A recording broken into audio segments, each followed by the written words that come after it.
Hey guys, so something I see people struggling with is people pleasing. And at the heart, I think a lot of people believe that people pleasing is the same thing as kindness. So they equate people pleasing with being a good person. And today I'm going to go over why that's not the case and how you can tell the difference. To start, virtue means behavior showing high moral standards. People means human beings in general, collectively. And pleasing means causing pleasure. So, is people pleasing virtuous? I'm going to say no. Because one, you cannot please everyone. To please one person is to displease another. For instance, to please your partner is to displease the stranger who's hitting on you at the bar.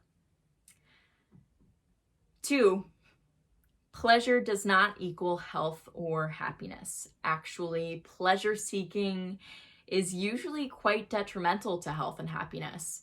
Think addiction and impulsive or risky behaviors. When we please pleasure seekers and become their source for that quick pleasure, we actually enable their unhealthy behaviors. 3, saying yes to good is easy, but being a good person requires that we also say no to evil. To please a bad person or seek their approval is to condone their behavior. To condone bad behavior is bad. When I was in an abusive relationship, I would use my ex's wounds as excuses for his horrible behavior. And through that, I actually enabled him to continue and in part became responsible for his destructive behavior. So where's the balance? People pleasing is driven by fear, avoidance, and expectations for reciprocity. Never saying no requires that you betray your own values and principles. This produces resentment and uncertainty. Living in integrity with our values and principles produces goodness and clarity. Goodness produces kindness. Kindness is driven by genuine love and concern for someone else's well-being. Clarity shows where your help can actually make an effective, positive difference. So, above everything, be loyal to truth and goodness. Decide what goodness means, because think about it for more than 5 minutes and you'll realize very quickly that goodness is absolute. So based on that, know your good values and guiding principles, then form standards and boundaries based on those. And aim to serve rather than to please, because people pleasing is usually to some degree transactional. You're expecting something in return. You're trying to control someone else's behavior and feelings that you've taken on responsibility for. Instead, you can serve when it feels empowering, not when you feel obligated or scared. And then seek and encourage healthy pleasure, like a runner's high.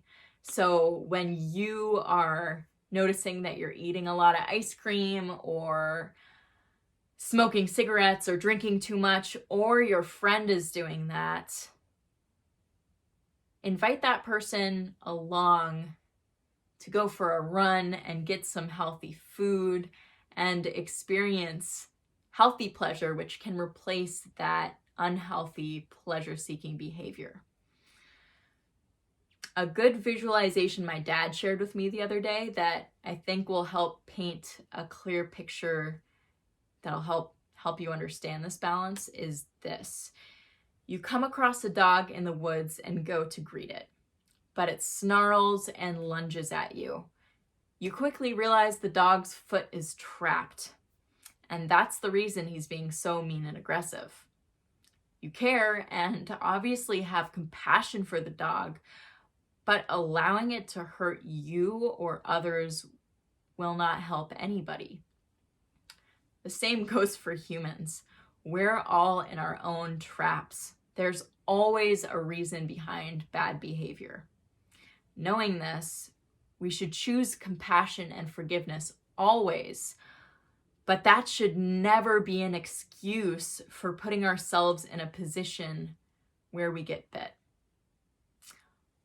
Along those lines, something that people pleasers usually struggle with is we look around and see all the people we could fix. And we see so clearly how we can fix their problems that we take on responsibility for their feelings and experiences and problems. Stop. You have no power or control or responsibility for that person. The only person that you have power or control or responsibility for is you. So take a minute and think about how you're trapped and how you can escape that. And through that, lead others to learn how they can escape. That's all you can do. So, some ways to make decisions and differentiate between people pleasing and kindness. Start by outlining your values. A great exercise for this is simply write out 10 things that you absolutely hate when other people do, and then go to the side and write their opposites. These are your values. Now you know what to live in integrity with. Go through those values and take an honest moral inventory. Where are you falling short? Where can you do better? 2, question your own motives. Is this a decision motivated by fear or love? Is this decision really aligned with my values? Does this feel empowered, or am I doing this because I feel obligated? Will this decision make me resent anyone? And what do I expect in return? 3, act accordingly. Good people will reciprocate your kindness, resonate with your values, and respect your boundaries. Bad people will show themselves out. Did this video help? If it did, hit the like button, hit subscribe, and hit the bell so YouTube tells you when I post something new, as well as leave a comment letting me know what you liked, what helped, and what you'd like to see in upcoming videos. And other than that, if this is something you're struggling with, people pleasing, living in integrity with your values, speaking your truth, and building empowered boundaries, I highly encourage that you scroll down to the description section, click the link, and book a free discovery call with me. That's it. All right, I'll see you next time, guys. Mwah.